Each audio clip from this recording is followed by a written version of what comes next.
Hey everybody, Agent Fluffy here, and welcome to my Shipfic read of Twijack called The Clarity of Darkness by Trick Question. I hope you enjoy it. Twilight Sparkle and Applejack floated next to one another in the inky black of night. "Hold on," said Twilight. She awkwardly gripped her friend's suit in a bear hug, and the magenta glow of her magic aura surrounded them both. Applejack felt a painful upward shove, like being pushed muzzle first into the earth by a hoof of a giant Clydesdale. The pressure intensified over a few seconds, then slowly abated. Then the glow disappeared. A large metal object in the distance continued to shrink away. "Well, nuts," sighed Twilight.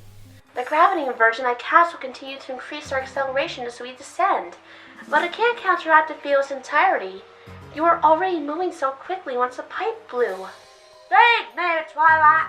I told you not to come after me," said Applejack. The anger in her voice is unmistakable, despite transmission static. "Why do you have to go and do this thing?" It was difficult to see clearly through two helmet faceplates, even up close. Each helmet had a dim light inside it which illuminated the muzzle area, and that helped a little. It has been Rarity's idea, of course. The interior glow plus the pinpricks of starlight bent by the glass created a mesmerizing effect. It looked to Twilight like Applejack's face was covered in a spray of tiny, drifting disco lights. This made it hard to make out her expression, but Twilight could still tell her friend was more sad than angry. "I'm sorry, Applejack, but I had to try," Twilight said firmly. "And I'll do it again in a heartbeat." "Then you're a dang fool," said Applejack, frowning. She reached out and forcefully shoved her friend's suit in a barrel with two thickly gloved forehooves. "No!" Twilight shouted. She quickly reached out and grabbed one of Applejack's hooves. The suit made manual grip clumsy, but Twilight used her telekinetic magic to brace the contact. The pair of ponies twisted in place and bumped off of each other a few times before finally reaching equilibrium. Applejack sighed. "Fine. Look, I weren't gonna run away, Sugar Cube. I'm just upset now that we're both about to kick the proverbial bucket." Twilight shook her head, which didn't shift her helmet. The oversized bowl, large enough to accommodate her horn, was attached to her deep suit by a rigid seal at her neck. "You don't understand, AJ," her voice crackled over her phono. "The deep sky isn't like swimming or flying. You can't go places by moving your body, no matter how hard you try." "Well, that would explain why the bucket I did wasn't getting me anywhere," Applejack admitted, then tilted her shoulders back to look toward the little metal vessel in the distance. "Skyship's looking mighty tiny from here. Just gonna keep flowing away like that, I guess?" she asked. "Not precisely. I think it's in a stable orbit. It'll be circling us for centuries, probably," said Twilight. "But you're right. We can't make it back." "Not even with teleportation?" asked Applejack, her voice hopeful. "I'm afraid not. Teleportation won't work with the suits. I can't accelerate any faster than the gravity spell is already pushing us, and thrusters are meaningless at this relative velocity," Light said. If we only waited for another month, I might have figured out a way to launch a skyship large enough to carry more ponies." "No, then we all be doomed. It's better being just us two. Actually, it'd be better still if it were just me, you stubborn horse," said Applejack. "I'm so mad I could spit, but my helmet would get gooey. This is the only hat I got on at the moment, and I'm not about to get disrespected." "I'm sorry for all this, Applejack," said Twilight mournfully. It was a little hard to make out her words with her head ducked low and away from the phone crystal. "I know you are, hon. I know," said Applejack. She reached out and squeezed her friend by her shoulder. Twilight looked up with misty eyes. "I'm sorry for what happened. I'm not sorry for what I did. I think I'd actually rather die than watch you go in there alone," said Twilight. "You're my best friend, AJ." Applejack tried to study Twilight's face and looking through the layers of glass between them. The photos didn't sound much better than tin cans with string. and all those little twinkling lights on the glass were mighty distracting. Wait. Watch me go in where exactly? As Applejack snapped back to her senses, Twilight motioned in the direction of their tails. Applejack looked down between their suits. At first, she saw nothing, but then she studied the dark sky harder and saw even more nothing. A little circle of pure darkness surrounded by a curious halo of smeared light. Beg your pardon, Twi, but could you kindly tell me what that little ink blot is? Said Applejack, the tension light in their voice. It's called a black hole, Said Twilight. and we might be the first ponies ever to see one in person. It's kind of odd, though. I don't understand why it's not rotating, or why it doesn't have an acceleration disk around it. A black hole this size should have a huge glowing dust cloud circling it, like water going down a drain in slow motion. You know that light's smeared up against the size of a little hole punch your disk? Asked Applejack, motioning a little circle with a blocky, suit-covered hoof. Oh no, that's just an optical illusion. Black holes have gravity, you know. The forces that usually hold us to the ground. But it's so strong that nothing can ever escape. Not even light. Explained Twilight, using her best lecturing voice. Light that gets too close to it gets bent. So you're seeing stars from all across the sky right around the edge there. Applejack felt something touch her free forehoof, and looked up to see that Twilight was now gripping both of her hooves in her own. She squeezed back gently, then drifted in silence for a moment before Applejack stated the obvious. Pardon me for mentioning this, Twilight, but I think this thing might be getting a little bigger. Twilight Sparkle exhaled loudly enough for Photo to catch. I know, AJ. That's why we can't make it back to our ship. We're getting closer because it's pulling us in. Might I ask what that means for us? I wasn't exactly looking forward to suffocating to death with my best friend so far up in the night I can't even see the ground no more. But I'm gonna guess it ain't a good thing either. Well, it means we'll die in there instead of out here. I could have provided us with fresh air and water using magic, so we would have starved to death instead of suffocated. I mean, that's not much fun either, but at least that way we'd have more time together. So you're telling me that something about their black hole is what's gonna kill us? I'm afraid so. When we slip past the point of no return, one of two things will happen. Either we'll be vaporized instantly, or nothing special will seem to happen until we get closer to the center, at which point we'll be ripped to shreds. It all depends on which of the two competing theories is correct. In a way, this is actually kind of fascinating, Said Twilight Sparkle, with a bright smile, which rapidly disappeared. Oh, stars below. That was insensitive, wasn't it? Applejack, I'm so sorry. Applejack looked confused and bust out with a hearty laugh. Oh, it's okay, hon. It's just nice to see you smile, even through a couple panes of wobbly glass. You love ideas so much, you just light up a whole room every time I find something new to explore. She said, with a gentle squeeze of Twilight's hoof. Twilight Sparkle hoped those 2 panes of Kirk glass were enough to mask a blush. Anyway, I'd like to hear more about it. I like learning more than most ponies think. I believe you already knew that. Anyway, it'll give us something to do before we go down the drain, so to speak. Sure, it's kind of complicated, but basically a black hole is like, well, it's a lot like the hole punch analogy used. Think of it like a hole punch in space and time. All our physical theories break down into the event horizon, unfortunately. That's the point the hole past where not even light can escape. I'll take it would be the rim of the thing, said Applejack. Twilight smiled again. Surprisingly, it isn't.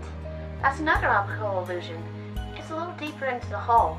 But the gravity spell I have up will accelerate us faster and faster away the closer we get, so we won't actually enter the hole until the spell ends. Applejack nodded. Oh, well, that's not bad. I mean, can't you keep up the spell for a long time? She asked. In this case, no. A strange interaction between the black hole and the spell will kill us before we enter the event horizon. When we die, the spell will end, said Twilight.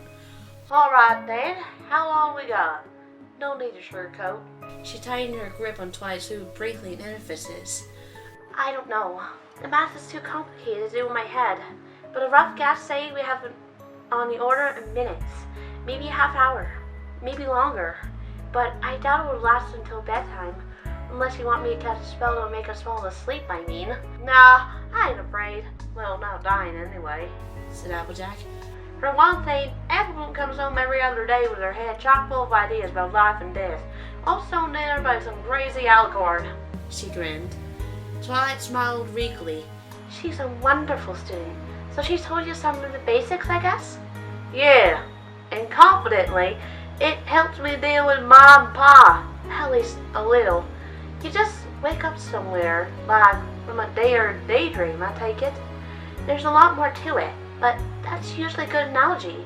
For mathematical reasons, the abstraction of consciousness can't end, so you always end up drifting somewhere. Multiple somewhere, actually, kind of like the branches of a tree. You split into multiple cells, all the time. It's just not common to shift into another reality until something as logically cataclysmic as death happens, Twilight explained. The likelihood of destination depends mostly upon the simplicity of the abstraction function. Physical bodies like these are pretty weird, but they're the ones with the least complicated ways to embed the correspondence between. Twilight looked up in Applejack's faceplate, made the lights cloud in her vision. She can tell she was getting far too technical for her friend to follow. Keep on, Sugar, urged Applejack with a gentle smile. I can usually catch about half what you throw at me, even at its worst. Sorry, I guess the details don't really matter. I can get a little carried away sometimes. Twilight admitted. Do tell, said Applejack in her best surprised-sounding voice. Twilight laughed, and Applejack quietly scored herself a point. You're so much fun to be with. That's one of the reasons I was so glad you volunteered to come with me. We never get much time to spend together, just the two of us, you know? We both lead such busy lives. To be honest, it's one of the reasons I offered. I kind of wish we had more than a hooful of minutes left between us, though. Is there any chance we might, when we do reach the end, wake up from the same dream together? Applejack paused with her mouth open, as if holding a conversation between her lips, then added in a more tentative tone of voice. I don't know. Maybe even the same bed? Twilight shook her head. I'm sorry, AJ, but the odds are so close to impossible it's not worth a mention. Usually when you lose some pony, you don't see any pony quite like that for an unfathomably long period of time. Until then, you see them in bits and pieces, within the friends and loved ones you have. Like how I see Pa and Apple Bloom every day, I guess. You know, Twi, I ain't never told you this, but I think you have a lot of Ma in you. Really? Said Twilight, the surprise in her voice carried loud and clear over the photo. Applejack nodded. Definitely. She was strong, kind, and smart as a whip. You and her get along with bread and butter. I'm sure we would have, said Twilight, smiling. Something about your face reminds me of her, too. But mine might not been quite so pretty as a certain alicorn princess I know. Twilight Sparkle was fairly certain she saw Applejack wink, and she felt oddly warm and giddy inside. This always seemed to happen when they were together, Twilight thought, even though she didn't know why. She'd been meaning to run some tests. AJ, you are so crazy. But thank you, and sure, I love to wake up from this in a world that still has you in it. Even if we're in the same bed, which is a weird idea. The idea even made her feel weird, thought Twilight. Applejack looked at the stars surrounding them, which until this moment has been fixed in location. Twa, is this one of those optical illusions? It looks like the stars are all moving up and away from the hole. Yes. It's not the black hole causing the illusion, though. It's the acceleration from a spell. The closer we get to the event horizon, the more the sky will seem to get swallowed up. When we're very close, the whole sky will be black except for a little ring of bluish light above our heads. Both ponies looked down between them, and looked like they were standing in a circle of pure darkness, red with a shining light. The circle was slowly but surely expanding. Stereo vision made it look like it was thousands of miles away, as though celestial sphere itself were being plotted out, bit by bit. You know, it's right pretty. Yes it is. AJ? She asked, looking back up to her friend's helmet. It was hard to tell with the lighting, but Applejack thought Twilight's face bore a look of concern. Yeah, sure, Cube. There's a little bit more going on here. I didn't know I should say. I wouldn't, hon. I can take whatever you pitch at me, as long as you're by my side. Twilight gulped so deep, Applejack could hear his soft thump of her phono. There's a buffer to prevent the acceleration from killing us, but we're starting to speed up quite a bit. When we get close to the event horizon, the passage of time will be much slower for us than it was to Equestria. Do you understand what that means? No idea. Sorry. Can you draw me a picture? It's not complicated. Eventually, every second that passes for us will mean a week passes for Equestria, and each second will be months, and years will fly by, and then centuries, and so on. The starlight is what's going to kill us, actually. We'll get roasted by millions of years of high-energy light in a matter of seconds. Making sure I follow you. I believe this means pretty soon that every pony will know it's going to be history. Wait, but wouldn't that give them more than enough time to save us? Only they could find us, absolutely. But we're so far off course it won't happen. The deep sky is too enormous, and magic can't reach far enough out here. No pony will ever find us, or our ship, not even a million years, which ironically is time we actually have. Why do you want to hide this from me, Twilight? I mean, it's weird, but it ain't that hard to explain. A distant sniffling sound over the cracked phono told Applejack that her friend was holding back tears. AJ, I know your family means so much to you, and her friends means a lot to both of us, said Twilight with her head bowed. The idea that every pony we know will soon be dead and gone, but we're still up here. Twilight stopped talking as the teeth sound alerted her to glass-on-glass contact. As she looked up as a gentle sensation enveloped her, Applejack had pulled her into an awkward hug and looked dead into the eye, or as close as she could with the distraction of stars reflecting off of both helmets. Now listen here, sweetheart.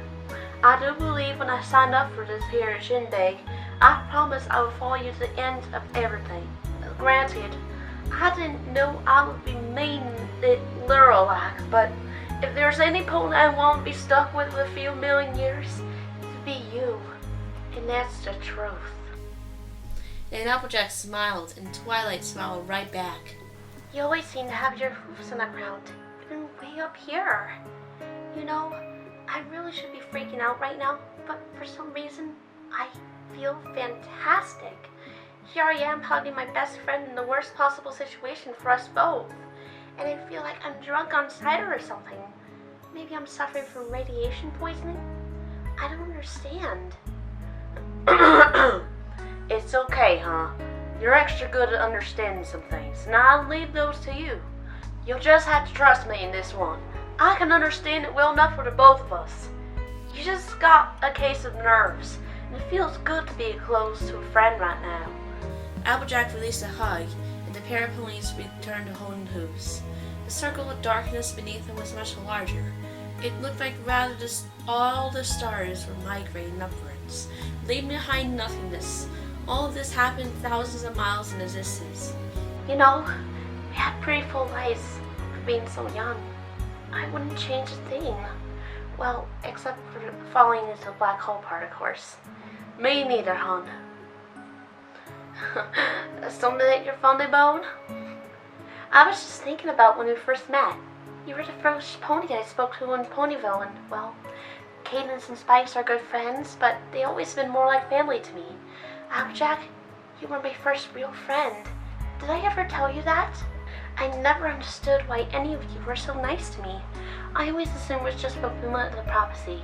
It's not like there was anything special about me. Well, I remember getting to know a certain preoccupied unicorn. It was obvious on sight she needed a friend the way a dog needs water.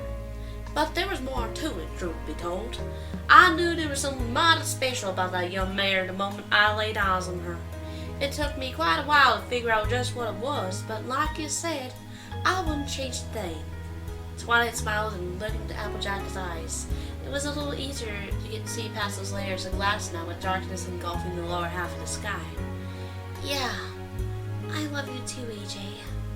It took a moment for Twilight to realize it just popped out of her mouth, and her eyes wide in surprise. Oh, I mean, as a very good friend, of course. Of course. Looks like more than the skies. Half the sky's missing now. Twilight? Yes, AJ? As much as I'd rather be alone, well, it would be awful. Scary and lonely. With you, scary. But it's beautiful, too. It would have been awful for me, too, to go on without you. But yeah, you're welcome. Well, I still ain't giving up hope for the same dream, even if it is next impossible. Well, actually, this may help the transition a little. Keep your mind on the good thoughts, on things you like to see and feel whatever you end up. It might be waking from a dream, or maybe you reconnect to reality with it as a very young foal somewhere. But will I remember this? Will I remember my friends? Will I remember you, Twilight? Probably not, no. Most of the time, large transitions in consciousness doesn't maintain information at that depth. You know what it's like to have a crazy dream and how fast it disappears from your mind, right? I mean, the only way we still know about each other is if we actually had some kind of shared delusion. Maybe some kind of magic spell? It couldn't be typical magic. No spell I know can create memories this detailed. It's going to get bluer and bluer to go faster and faster. It would probably be in trouble when stars seem to blur together.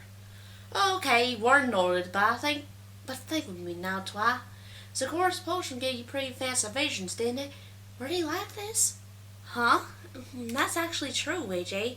Alchemy may be able to do something like this, but all the mission details, it couldn't create any of those. The memories we had made it impossible that this experience could be some kind of programmed vision. Ah, the mission. Before everything up and went haywire. You mean how we were supposed to go? Wait! Don't say anything about the mission. Beg pardon? Oh my gosh! We just might have an outside chance of getting out of here. But, Colt, is it ever a long shot? Just don't say anything about the mission. Yes, ma'am. I'm all ears. Okay, here's the idea. If I remove all of our memories about the mission, then the Twilight Sparkle and Applejack who end up without these memories might never have actually had them in the first place. Then would at least make it possible for this to be a shared hallucination. It might even make sense, because this black hole is so unusual it shouldn't exist in the first place. You had me and then you lost me. If you remove our memories, we're still hoes, ain't we? We might not remember why we had no chance, but we know right now that it can't work. Not if it's part of the simulation.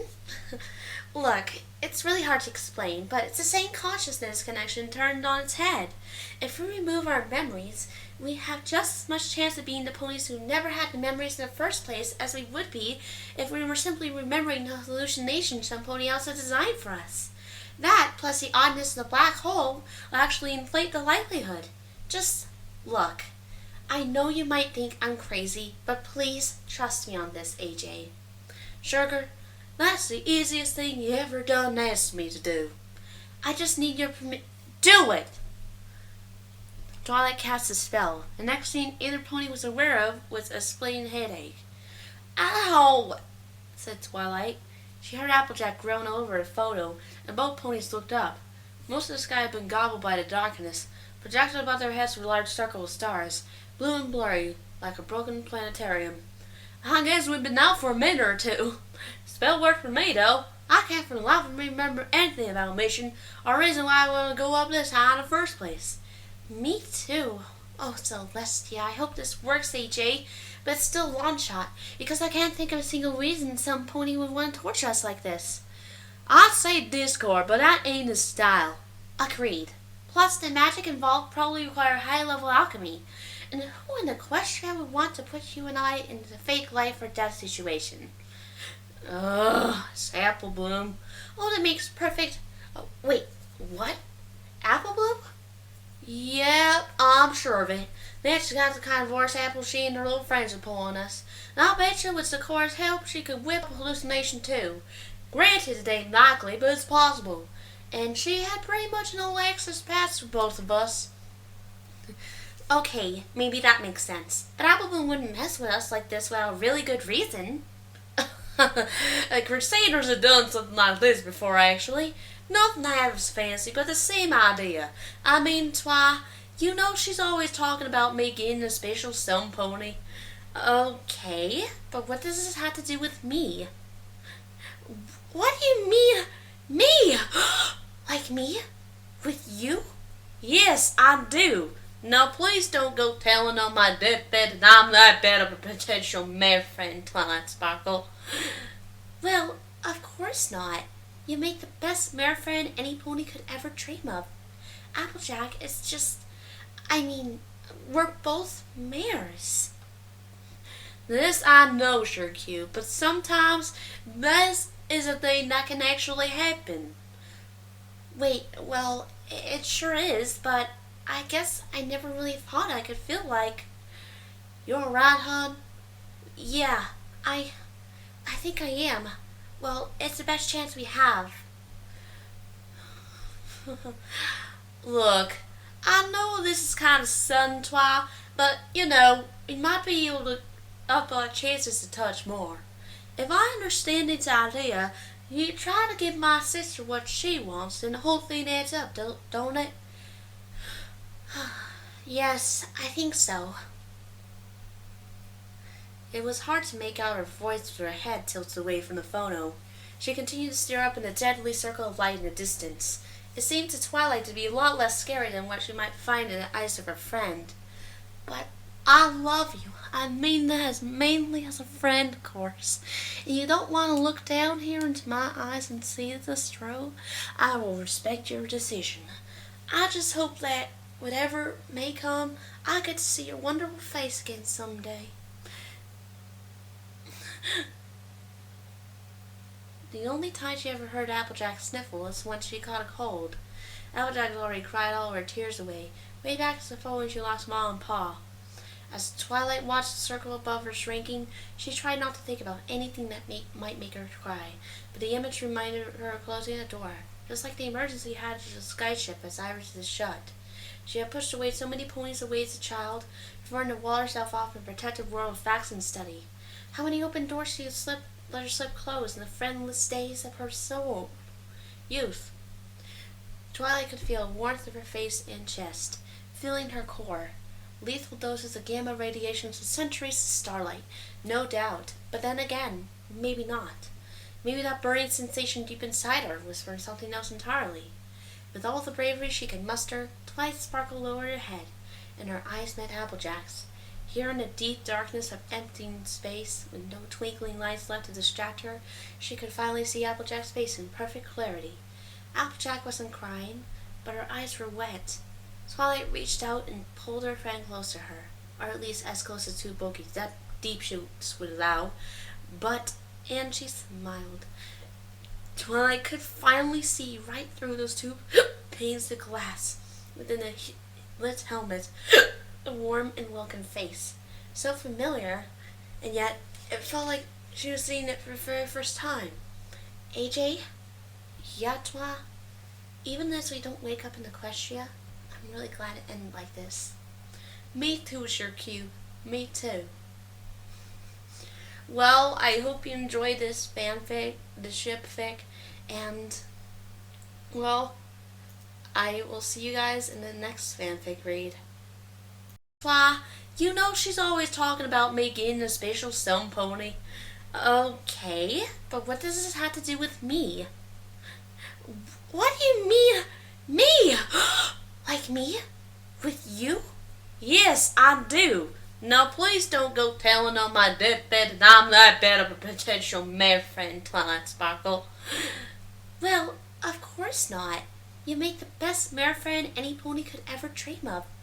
Applejack is just... we're both mares. This I know, sure cute, but sometimes this is a thing that can actually happen. Wait, well, it sure is, but I guess I never really thought I could feel like... You're right, hon? Yeah, I think I am. Well, it's the best chance we have. Look, I know this is kind of sudden, Twi, but we might be able to up our chances a touch more. If I understand its idea, you try to give my sister what she wants, and the whole thing adds up, don't it? Yes, I think so. It was hard to make out her voice with her head tilted away from the phono. She continued to stare up in the deadly circle of light in the distance. It seemed to Twilight to be a lot less scary than what she might find in the eyes of her friend. But I love you. I mean that as mainly as a friend, of course. And you don't want to look down here into my eyes and see this through. I will respect your decision. I just hope that whatever may come, I get to see your wonderful face again someday. The only time she ever heard Applejack sniffle was when she caught a cold. Applejack had already cried all her tears away, way back to the fall when she lost Ma and Pa. As Twilight watched the circle above her shrinking, she tried not to think about anything that might make her cry, but the image reminded her of closing the door, just like the emergency hatch of the skyship as Iris is shut. She had pushed away so many ponies away as a child, preferring to wall herself off in a protective world of facts and study. How many open doors she had let her slip closed in the friendless days of her soul youth. Twilight could feel the warmth of her face and chest, feeling her core. Lethal doses of gamma radiation for centuries of starlight, no doubt. But then again, maybe not. Maybe that burning sensation deep inside her was for something else entirely. With all the bravery she could muster, Twilight sparkled lowered her head, and her eyes met Applejack's. Here in the deep darkness of empty space, with no twinkling lights left to distract her, she could finally see Applejack's face in perfect clarity. Applejack wasn't crying, but her eyes were wet. Twilight reached out and pulled her friend close to her, or at least as close as two bogies that deep shoots would allow, and she smiled. Twilight could finally see right through those two panes of glass within the lit helmet. A warm and welcome face, so familiar, and yet it felt like she was seeing it for the very first time. AJ? Yeah, Twa? Even as we don't wake up in Equestria, I'm really glad it ended like this. Me too, Cube. Me too. Well, I hope you enjoyed this fanfic, the shipfic, and, well, I will see you guys in the next fanfic read.